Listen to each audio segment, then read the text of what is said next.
Hello friends, welcome back to my channel. I am Miss Shruti.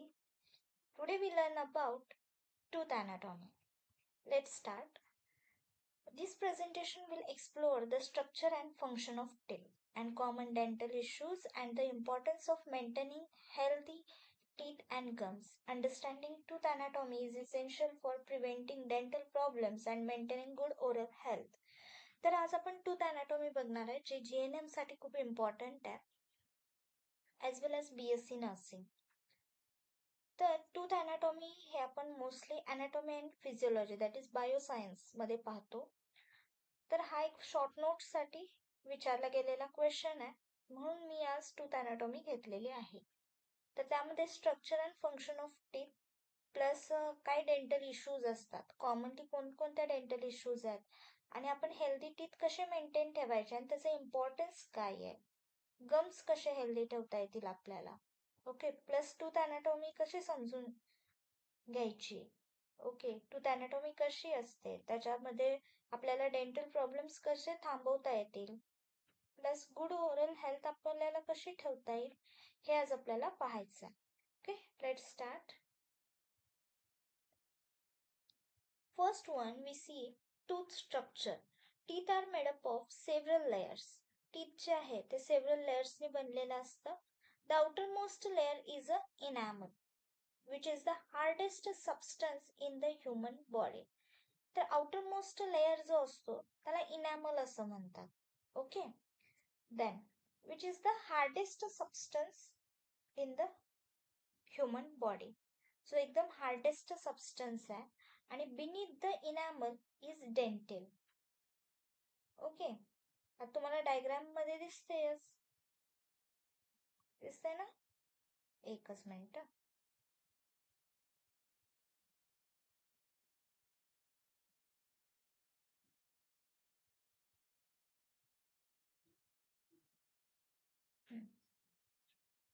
हे जे आहे ते आहे तुमचं इनॅमल. ओके, जे एकदम हार्डेस्ट असतं.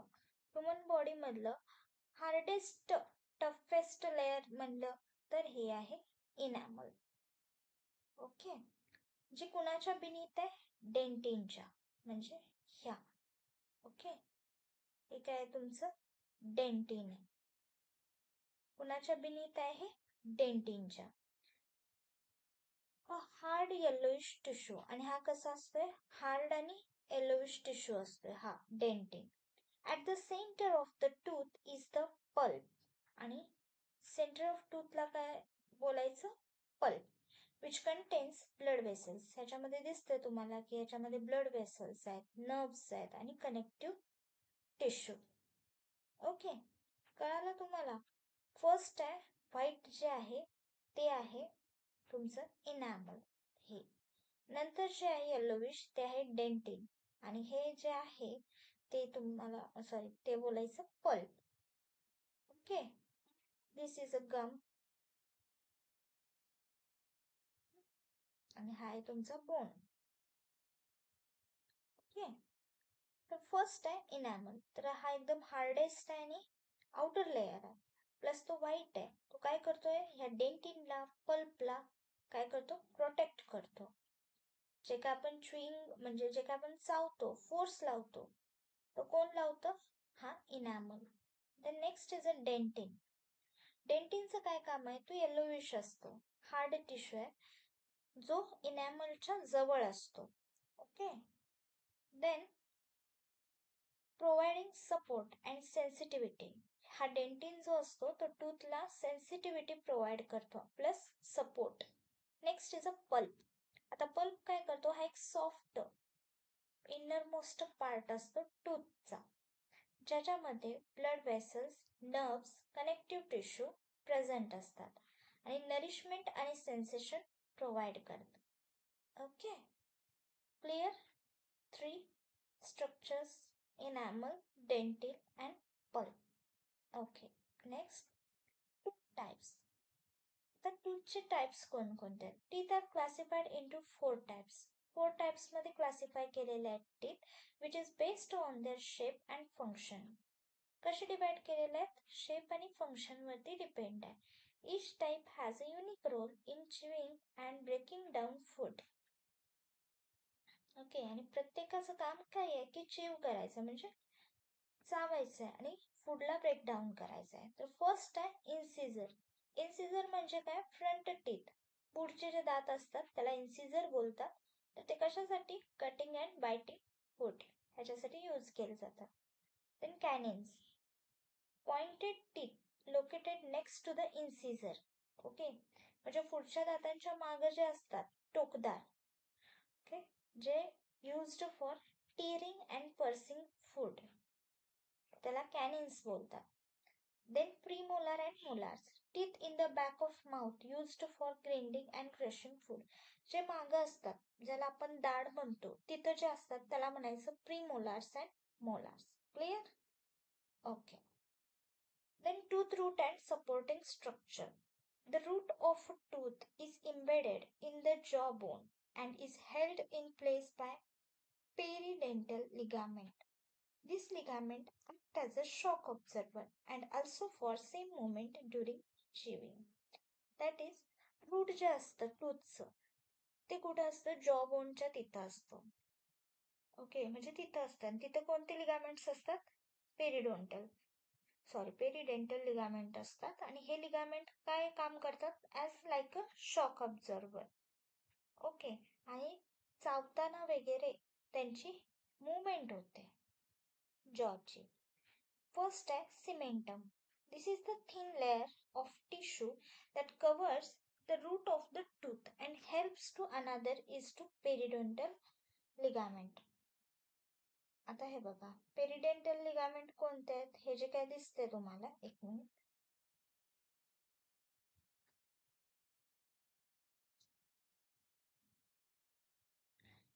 हे काय जे काय दिसते तुम्हाला ही लेअर, ही तुमची आहे पेरिडोंटल लेअर लिगामेंट. ओके, आपण काय बघतोय? सिमेंटम बघतोय. त्याच्यात कोणती लेअर आहे? थिन लेअर आहे, ही म्हणजे तुमची पेरिडोंटल लिगामेंट. तर ही काय करता? हेल्प्स टू अँकर इट टू पेरिडोंटल लिगामेंट. सिमेंटमला एक थिन लेअर बाजूला असते, ती असते पेरिडोंटल लिगामेंट. आता पेरिडोंटल लिगामेंट काय आहे? ही एक फायब्रस टिश्यू आहे जी कनेक्ट असते सिमेंटमला. Okay, cementum of the tooth to the alveolar bone. Cementum tooth ते अल्वेओलर बोन पर्यंत ती काय असते? कनेक्ट असते. कोण? Periodontal ligament.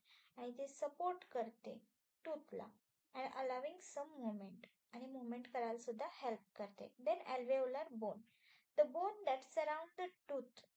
असा बोन ज्याच्या जो काय केलेला आहे surround the tooth socket and provide support to the teeth. Bone काय करतोय? पूर्ण टूथला सराउंड असते, त्यामुळे काय होतंय? टूथला सपोर्ट भेटतोय. This is about cementum, periodontal ligament and alveolar bone. Next is a dental plaque and tartar formation. Plaque is sticky film that forms on teeth, is composed of bacteria, food particles and saliva. Over time, plaque can harden into tartar, which is a yellowish deposit that can only be removed by a dentist. हे बघा, हे plaque निर्माण होते. तर त्याची कारण कोणती आहेत? फूड पार्टिकल्स, बॅक्टेरिया और सलाइवा. तर बॅक्टेरिया काय करतात? Bacteria in the mouth feed on sugar in food and produce acids that Erode enamel. Bacteria काय करतात? आपण जे काय सबस्टन्स खातो त्याच्यामध्ये ते असतात, ते काय करतात? हळूहळू ऍसिड प्रोड्यूस करायला लागतात इनॅमलवर, त्यामुळे हा प्लाक निर्माण होतो. Then plaque formation, bacteria, food particles and saliva combination to form a sticky film on teeth. आपलं बॅक्टेरिया, फूड पार्टिकल आणि सलाइवा ह्याचं कॉम्बिनेशन होऊन टीथवर एक स्टिकी लेअर फॉर्म होते. Then tartar formation, if plaque is not removed by brushing and flossing, it can harden into tartar, which is difficult to remove. कसं आहे? Plaque जर झाला तर आपण रोज ब्रश करतो, त्यात तरीही निघला नाही तो. किंवा फ्लोसिंग म्हणजे जे काय आपण डेंटिस्ट गेल्यावर ते पाण्याच्या फोर्सने ते काढतात, पण इफ जर निघलं नाही तर त्याचं रूपांतर टार्टरमध्ये होतं आणि ते काढायला खूप अवघड जातं. That is tartar formation. हा पॉईंट इतका इम्पॉर्टंट नाहीये, तरीही तुम्हाला माहीत असावा.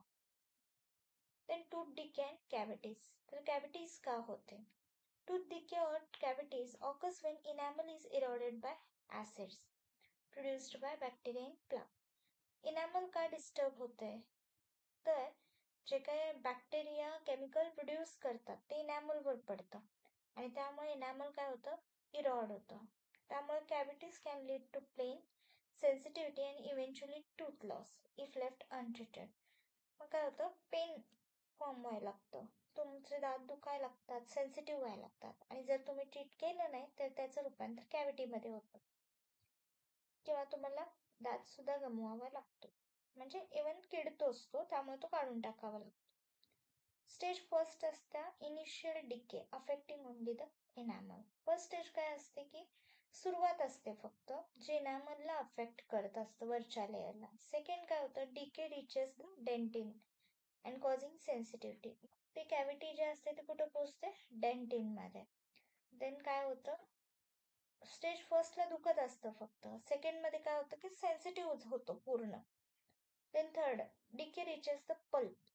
पल्पच्या तिथं तो जातो आणि मग काय होतं की ब्लड व्हेसल्स असतात तिथं, त्यामुळे ब्लड व्हेसल्स असल्यामुळं ब्लड व्हेसलला जर आपलं काय फूड पार्टिकल्स वगैरे जर लागले तर तिथं पेन व्हायला लागतं आणि इन्फेक्शन होतं. This is the 3 stages of how to spread cavity. Okay.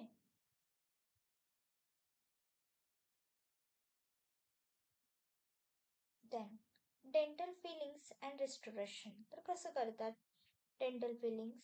The dental fillings are used to repair cavities by filling the hole with a material that mimics the tooth structure. There are different types of fillings such as composite resin, amalgam and gold.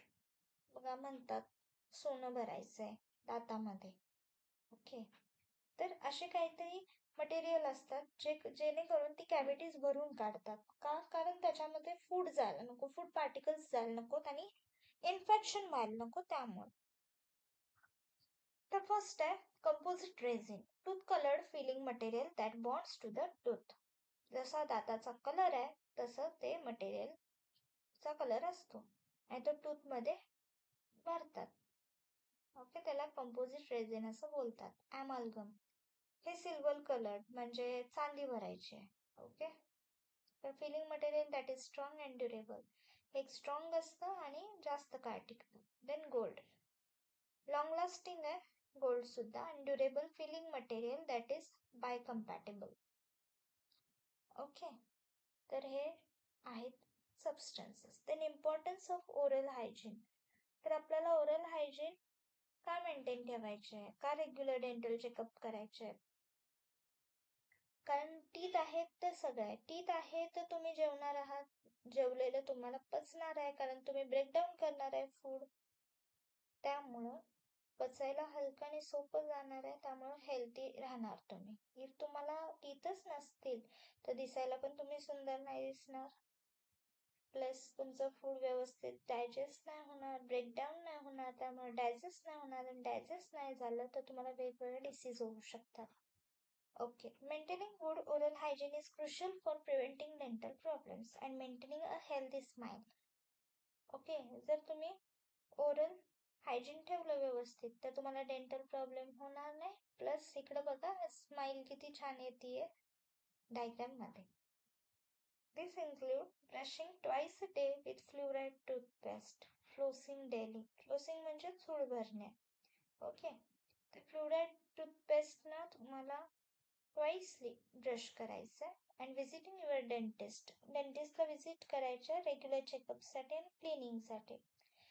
First one brushing. ब्रशमुळे काय होतं की प्लॅक जो असतो किंवा food debris जे असतात टीथमध्ये ते निघून जातात. फ्लॉसिंगने काय होतं, टीथ क्लीन होतात, जिथं ब्रश पोचत नाही त्यासाठी असतं ते. आणि डेंटल चेकअप काय असतं की अर्ली डिटेक्शन होतं, आपल्याला ट्रीटमेंट लवकर घेता येते आपल्याला, त्यामुळं आपण डेंटल चेकअप करून घ्यायचं आहे. Okay, clear all? Okay, thank you so much for watching my video. Press the like button and subscribe my channel. Thank you. Be safe.